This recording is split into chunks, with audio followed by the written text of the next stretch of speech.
मंच पर विराजमान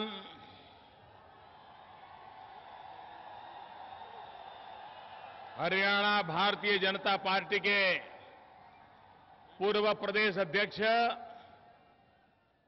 प्रोफेसर गणेशी लाल जी, श्रीमान सुभाष चंद्र जी,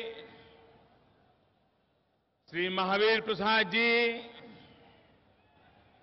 श्री श्रीनिवास गोयल जी और इस चुनाव में भारतीय जनता पार्टी के उम्मीदवार डॉक्टर कमल गुप्ता जी, बहन प्रेमलता जी, श्री करण सिंह रनौलिया जी, बहन सीमा गबीपुर जी, कैप्टन अभिमन्यु जी, प्रोफेसर छत्रपाल सिंह, श्री सुरेंद्र पुनिया जी, श्रीमान हरि सिंह जी, श्री विश्वंभर वाल्मीकि जी, मंच पर विराजमान सभी वरिष्ठ महानुभाव और विशाल संख्या में आए हुए हिसार के प्यारे भाइयों और बहनों,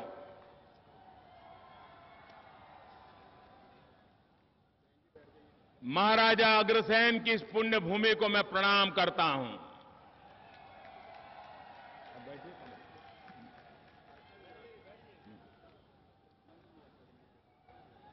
और मैं एशियन गेम्स में हिंदुस्तान का झंडा ऊंचा रखने में हरियाणा के जो नौजवान खिलाड़ियों ने योगदान दिया, उन सबका भी हृदय से अभिनंदन करता हूं। हरियाणा का नौजवान पूरे हिंदुस्तान की आन बान शान बन गया है। वो लाख लाख बधाई के पात्र है। उसे मैं बधाई देता हूं, अभिनंदन देता हूं। भाइयों बहनों, अब चुनाव अंतिम सप्ताह की ओर चल पड़ा है। 15 तारीख को भारी मतदान करके हरियाणा भारतीय जनता पार्टी के पूर्ण बहुमत वाली सरकार बनाएगा, ये मेरा पूरा विश्वास है। मैं आज यहां चुनाव प्रचार के लिए नहीं आया हूं। मैं आज यहां आपको अग्रिम बधाई देने के लिए आया हूं, अग्रिम आभार व्यक्त करने के लिए आया हूं। हरियाणा ने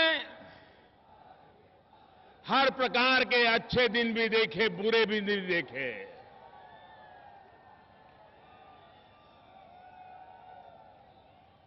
हर सरकारों ने,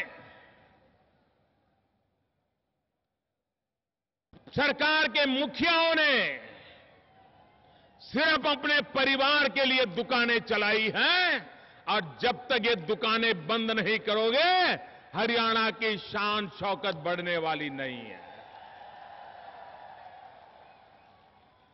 पिछले 25 साल में, भाइयों बहनों, मैं बहुत जिम्मेवारी के साथ कहता हूं, पिछले 25 साल में हरियाणा ने एक भी सरकार ऐसी देखी है जिस सरकार में सरकार के मुखिया के परिवारजनों का दबदबा न रहा हो।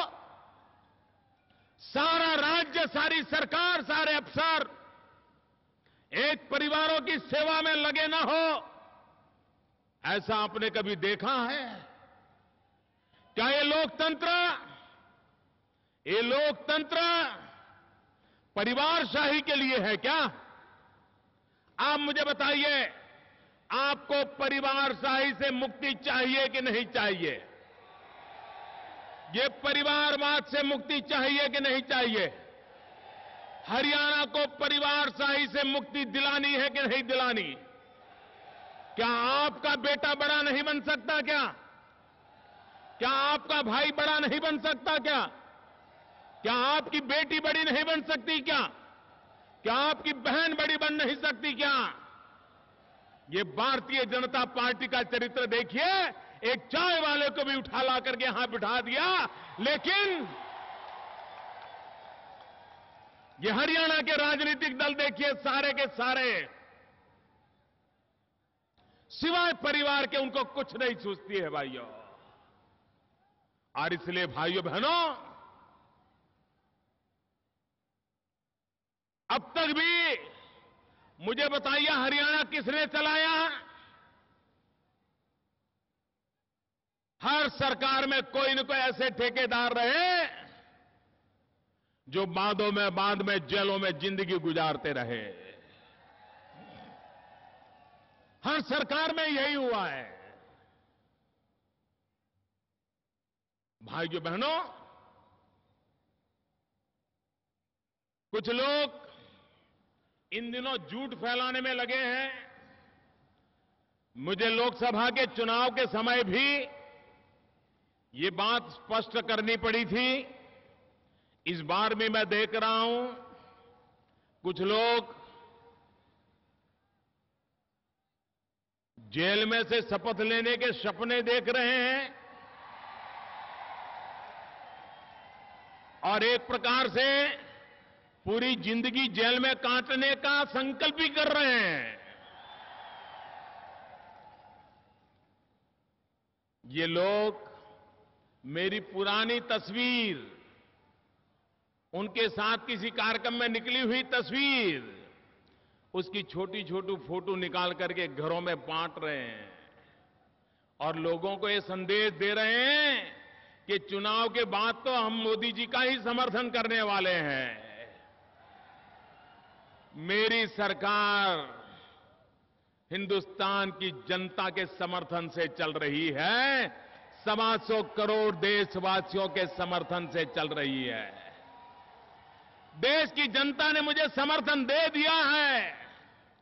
15 मई को चुनाव के नतीजे आए तब समर्थन 125 करोड़ देशवासियों ने दे दिया है। मुझे जेलों में से समर्थन की जरूरत नहीं है। मुझे गुंडागिरी, माफियागिरी वालों के समर्थन की जरूरत नहीं है। मुझे नेक दिल, ईमानदार 125 करोड़ देशवासियों के समर्थन की जरूरत है। कृपा करके झूठ बोल करके, गुमराह करके लोगों को भ्रमित करने का प्रयास न करें। भारतीय जनता पार्टी हरियाणा को विकास देने के लिए चुनाव लड़ रही है। भारतीय जनता पार्टी हरियाणा में परिवारशाही से मुक्ति पाकर के लोकशाही की प्रस्थापना के लिए चुनाव लड़ रही है।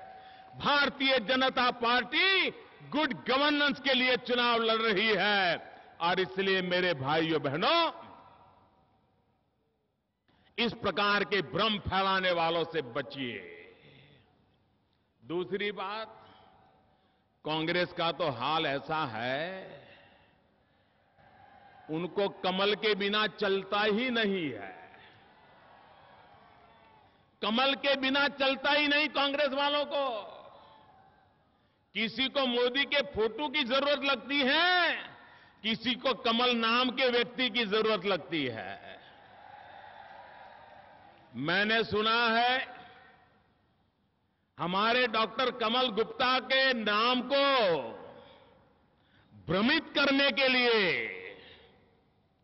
कांग्रेस पार्टी ने, उसके नेताओं ने अपनी ही अस्पताल में कमल नाम का एक छोटा सा व्यक्ति नौकरी करता है, उसको निर्दलीय उम्मीदवार बना दिया है।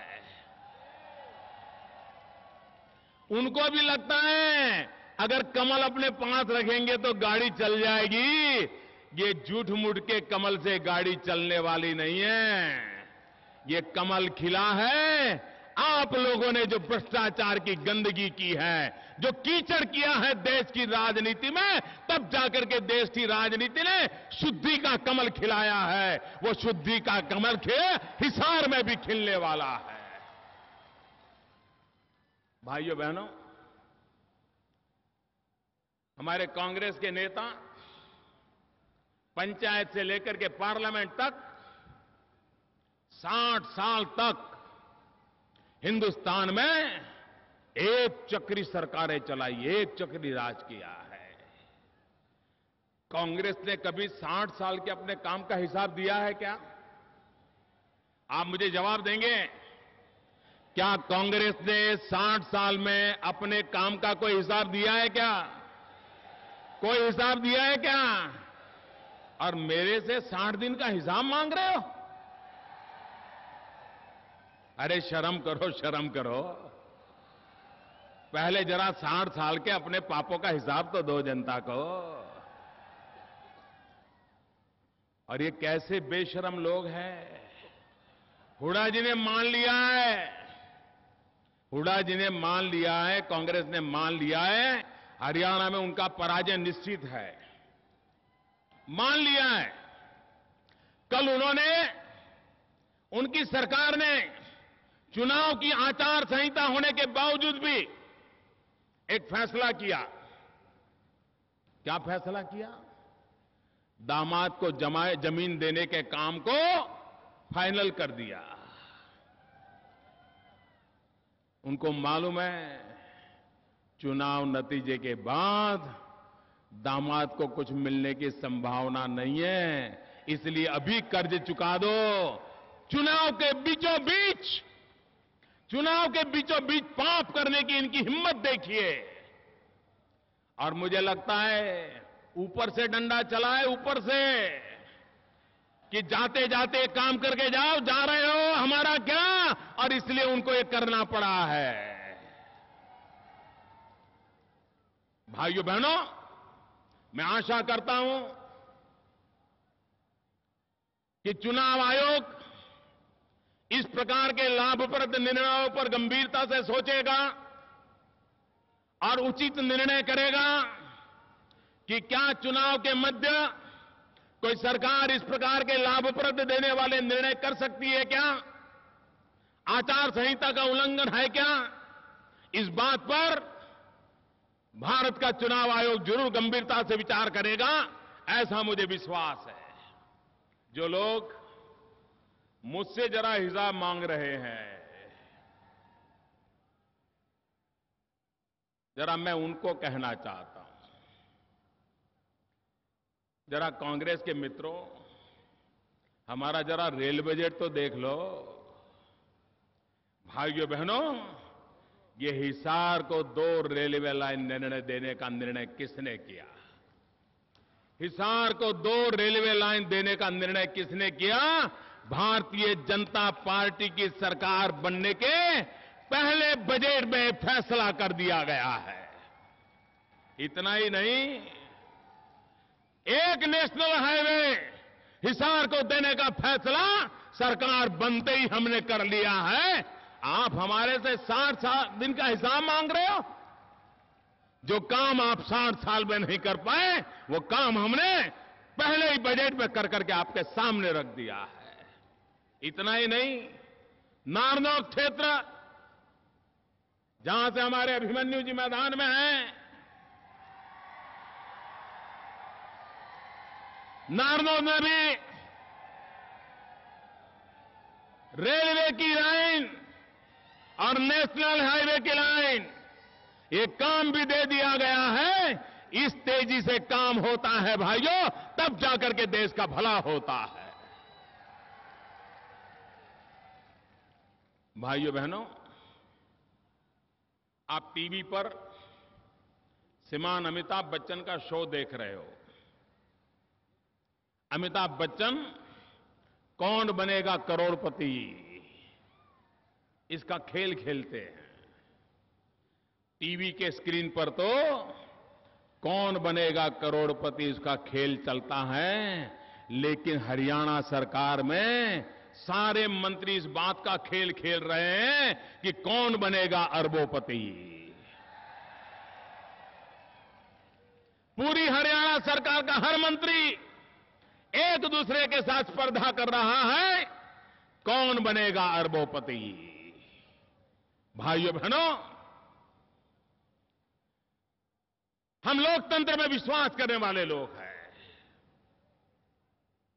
और मैं आज घोषणा करना चाहता हूं, 14 नवंबर को भारत के प्रथम प्रधानमंत्री पंडित नेहरू जी की 125वां जन्म जयंती के रूप 125 वर्ष निमित्त एक विशिष्ट पर्व का प्रारंभ हो रहा है।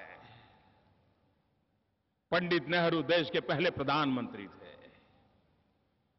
चाचा नेहरू थे, बालकों के प्रिय थे और मैं सभी सरकारों को, केंद्र सरकार को अनुरोध करता हूं कि 14 नवंबर पंडित नेहरू के 125 वर्ष उनकी जन्म जयंती को मनाया जाए और चाचा नेहरू जिनको बच्चे प्यारे थे, उन बच्चों को सफाई का ज्ञान दिया जाए, श्रमानुभव किया जाए, बच्चों को शिक्षा दी जाए साफ सुथरे रहने की। चाचा नेहरू को जो बच्चे प्यारे थे, उन बच्चों को हम भी सफाई के माध्यम से प्यार करें, पूरे देश में इस काम को करें। और इतना ही नहीं, 14 नवंबर से 19 नवंबर तक करें। 19 नवंबर को श्रीमती इंदिरा गांधी का जन्मदिन है। 5 दिन पूरे हिंदुस्तान में हर स्कूल के अंदर, आंगनवाड़ी के अंदर हर बालक को श्रमदान करें, साफ सुथरे रहने की स्पर्धा करें, स्वच्छता का कैंपेन करें।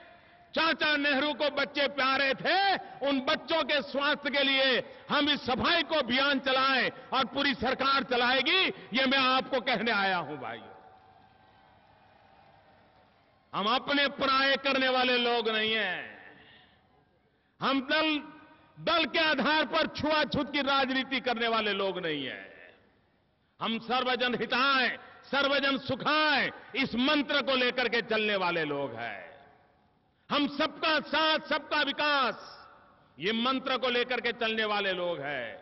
और मैं विशेष रूप से पंडित नेहरू प्रति जिनकी अपार श्रद्धा है, उन लोगों को भी मैं आग्रह करता हूं कि आप भी मैदान में आइए और चाचा नेहरू को श्रद्धांजलि देने के लिए 5 दिन तक लगातार स्कूल में छोटे छोटे बालकों के साथ बैठ करके उनको सफाई के पाठ पढ़ाइए, पर्सनल हाइजीन के पाठ पढ़ाइए। मैं कांग्रेस के मित्रों को सविशेष आग्रह करता हूं, अब आप खाली हो गए हैं, जहां बचे खुचे हैं वहां भी खाली हो जाने वाले हो। अब आपके पास और कोई काम नहीं है तो कम से कम पंडित नेहरू के 125वीं जयंती को ढंग से मनाइए और बच्चों को आरोग्य की शिक्षा दीजिए। कांग्रेस के मित्र भी निकले, देश को आगे बढ़ाना है हमें। और मैं एक बात की खुशी व्यक्त करता हूं, भाइयों बहनों, मैंने पहले भी कहा था, ये हाई फाई का युग है, वाईफाई भी चाहिए लेकिन साथ साथ सफाई भी चाहिए। और इसलिए मेरे किसान भाइयों बहनों, हमारे कांग्रेस के मित्र झूठ बोलने पर तुले हुए हैं। वो लोगों को गुमराह कर रहे हैं, किसानों को गुमराह कर रहे हैं। क्या किसानों को खेत में पानी मिलना चाहिए कि नहीं मिलना चाहिए? मिलना चाहिए कि नहीं मिलना चाहिए? किसान को बिजली मिलनी चाहिए कि नहीं मिलनी चाहिए? इतने साल तक इन्होंने राज किया, क्या आपको पानी बिजली पहुंचा पाए? भाइयों बहनों, हमारी सरकार आते ही हमने फैसला किया है प्रधानमंत्री ग्राम सिंचाई योजना का। इस प्रधानमंत्री ग्राम सिंचाई योजना के अंतर्गत हम किसान को पानी पहुंचाना चाहते हैं। हिंदुस्तान के गांव-गांव खेतों तक पानी पहुंचाना चाहते हैं। और मेरा विश्वास है, ये धरती तो जय जवान जय किसान की धरती है। यहां का जवान देश के लिए अपना रक्त बहाता है। यहां का किसान देश का पेट भरने के लिए अपना पसीना बहाता है। यह ऐसी धरती है जो भारत को रक्षा भी देती है और भारत का पेट भी भरती है। ऐसे वीरों की यह धरती है, ऐसे जवानों की धरती है, ऐसे किसानों की धरती है ये। अगर किसान सुखी होगा तभी जाकर के गांव सुखी होगा, और गांव सुखी होगा तभी तो देश की अर्थनीति चलने वाली है। और इसलिए भाइयों बहनों, किसानों को उचित मूल्य मिले, प्रति एकड़ उत्पादन बढ़े, इसके लिए हमारी सरकार ने आते ही किसानों को सॉइल हेल्थ कार्ड देने का निर्णय किया है। इंसान के पास अपना हेल्थ कार्ड नहीं है, लेकिन हम किसान को उसकी जमीन कैसी है, जमीन की तबीयत कैसी है, जमीन में कौन सी बीमारी है, जमीन में कौन सी अच्छाई है, किस फसल के लिए जमीन अच्छी है, किस फसल के लिए बेकार है, उसका पूरा ज्ञान उसको मिल जाए, ऐसा एक सॉइल हेल्थ कार्ड हम किसान को देने वाले हैं, ताकि किसान की अपनी फसल कभी बेकार न जाए, बेकार का उसको खर्चा न हो। इस काम को हम करने वाले हैं।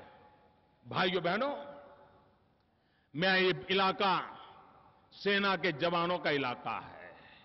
मैं जरा उनसे पूछना चाहता हूं, क्या ये हमारे देश की सेना वन रैंक वन पेंशन के लिए 50 साल से तड़प रही थी कि नहीं तड़प रही थी? मांग कर रही थी कि नहीं कर रही थी? क्या दिल्ली में कांग्रेस की सरकार नहीं बैठी थी? पूर्ण बहुमत के साथ नहीं बैठी थी?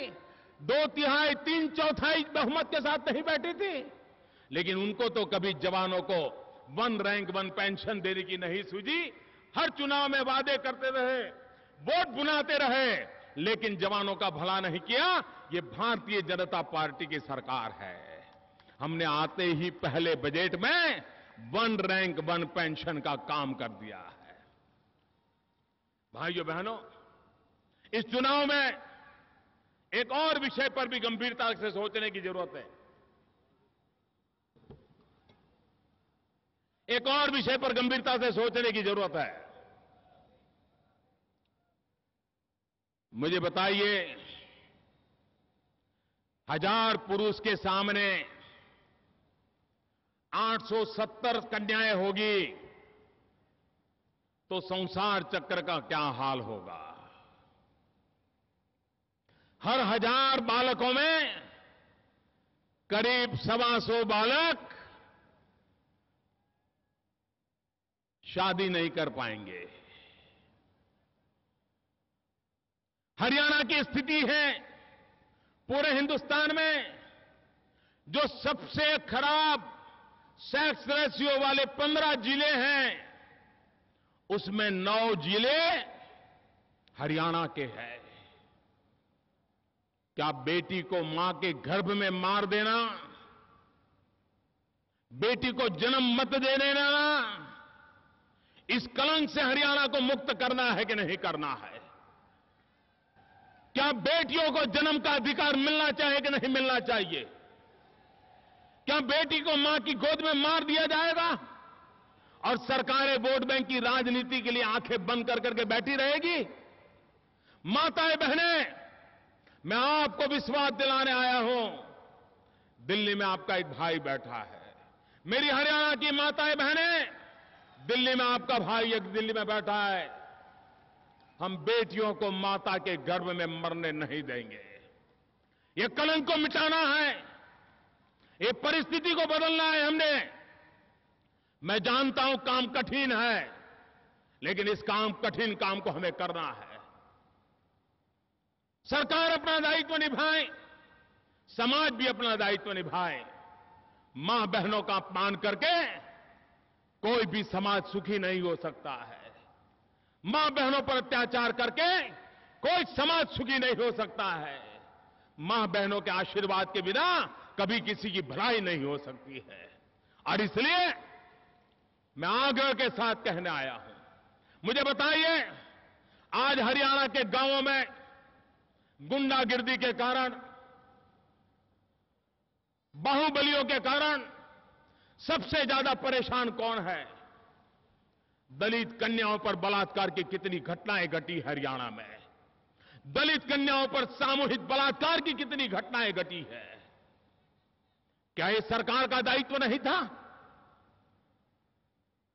जिस दल के नेता महिला हो, वोट मांगने निकलते हो, और उसी राज्य के अंदर दलित कन्याओं पर बलात्कार की एक के बाद एक घटनाएं घटती चली जा रही हो, माताएं बहनें असुरक्षित हो,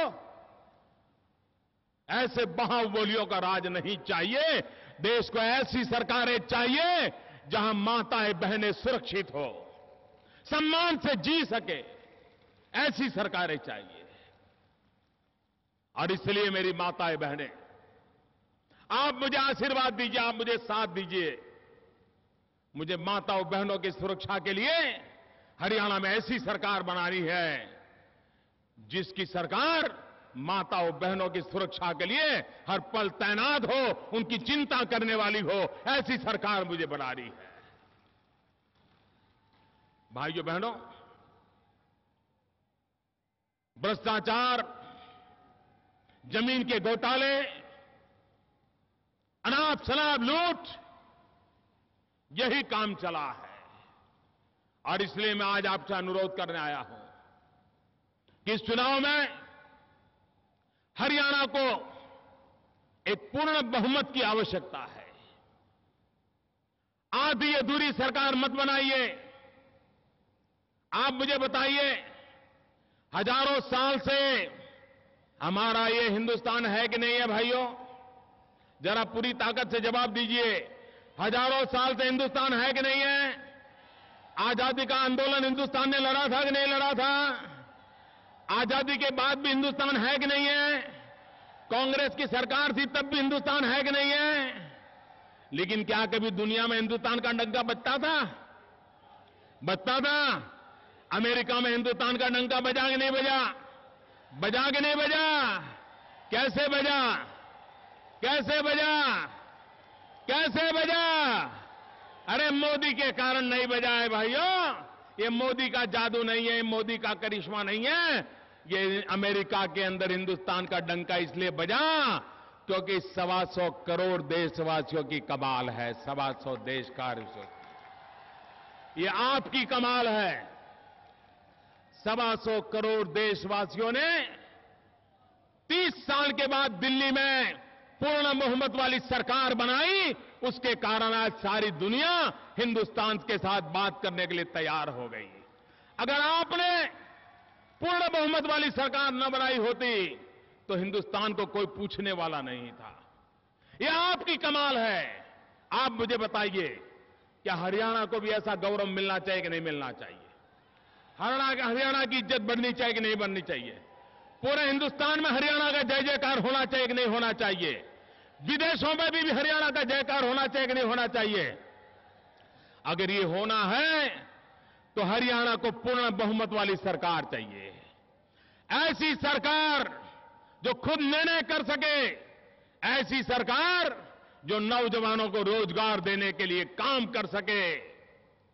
आप मुझे बताइए, अगर किसान के घर में 3 बेटे होंगे और किसान को कहो कि भाई 100 एकड़ भूमि है, 3 बेटे हैं, मौज से जियो, तो किसान कहता है नहीं भाई, एक बेटा खेती करेगा, 2 बेटों को तो कहीं नौकरी पे लगा देना है।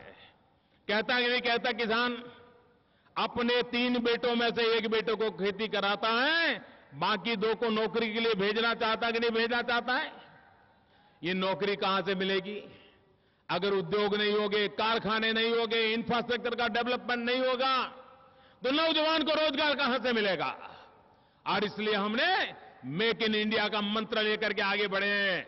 अभी मैं अमेरिका गया था, करीब वहां के उद्योगकारों ने घोषणा की है 3.5 लाख करोड़ रुपए का पूंजी निवेश हिंदुस्तान में करेंगे।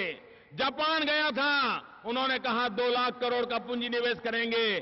चीन के राष्ट्रपति आए थे, कह रहे हैं 1 लाख करोड़ का हम पूंजी निवेश करेंगे। भाइयों बहनों, आज सबका ध्यान हिंदुस्तान की ओर जा रहा है। नौजवान को रोजगार की संभावनाएं पैदा हुई है। इस काम को मुझे आगे बढ़ा रहा है। और हरियाणा तो इस बात पर दावा ठोक करके कह सकता है कि मोदी जी तो हमारे हैं। हरियाणा का मुझ पर हक है। और आपका तो मैं अब पड़ोसी बन गया हूं। आपके बीच में ही चारों तरफ आप मेरे हरियाणा ही हरियाणा है। मुझे सेवा करने का मौका दीजिए। मुझे आपको कठिनाइयों से बाहर निकालने का अवसर दीजिए। नौजवानों को रोजगार देने का अवसर दीजिए। माताओं बहनों को सुरक्षा देने का अवसर दीजिए। कमल का बटन दबा करके भारतीय जनता पार्टी के सभी प्रतिनिधियों को विजयी बनाइए। यही मेरी आपसे प्रार्थना है। सभी उम्मीदवारों से मेरी प्रार्थना है कि मेरे बगल में आके खड़े हो जाए। सभी उम्मीदवार आ जाएं। मेरी एक बात मानोगे भैया? सब लोग मेरी एक बात मानोगे? पूरे आवाज से जवाब दो तो मैं बोलूं। बताओ, मानोगे? मेरी एक बात मानोगे? यहां से जाते समय जहां हम बैठे हैं वहां पर कोई कूड़ा कचरा छोड़ करके नहीं जाएंगे। बोतल पड़ी है तो बोतल उठा लेंगे, कागज पड़ा है तो कागज उठा लेंगे। ये मैदान साफ करना हमारी जिम्मेवारी है, सफाई कर्मचारियों की जिम्मेवारी नहीं है। साफ करोगे? सब उठा करके जाओगे? ये भारत माता हमारी माता है। उस मां को गंदा करना हमारे लिए पाप है। हम इसको गंदा नहीं करेंगे। भाइयों बहनों, मेरे साथ बोलिए, भारत माता की। दोनों मुट्ठी बंद करके पूरी ताकत से बोलिए, भारत माता की, भारत माता की, भारत माता की।